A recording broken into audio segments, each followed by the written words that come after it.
માધ્યમિક વિદ્યાલય લુણાવાડા. મારું નામ ભોઈ શિવાની છે. મારું નામ પટેલ શ્રુતિ છે. આજે અમે વિકસિત ભારત પહેલા 3 અંતર્ગત આત્મનિર્ભર ભારત વિશે તમને માહિતી આપીશું. આત્મનિર્ભર ભારત અંતર્ગત આદિજાતિના વિકાસ અનુલક્ષીને આદિવાસી લોકોની વાસ્તવિક બનાવટોની પરંપરાગત કળાને આધુનિક ઓપ આપવું.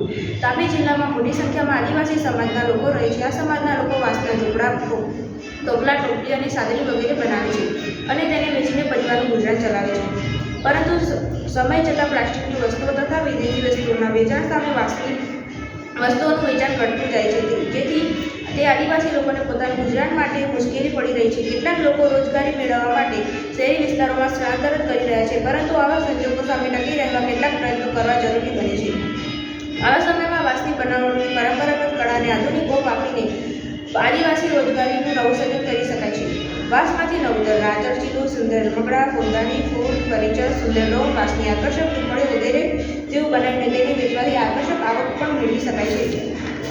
તે ઉપરાંત વાંસમાંથી બનાવેલ આધુનિક વસ્તુઓના શહેરોમાં પ્રદર્શનો યોજી શકાય છે, ત્યાં તેનું વેચાણ કરી શકાય છે તથા આવી વસ્તુઓની બનાવટની તાલીમો શહેરોમાં આવેલ શાળા કોલેજોમાં આપી વધારાની આવક પણ મેળવી શકાય છે.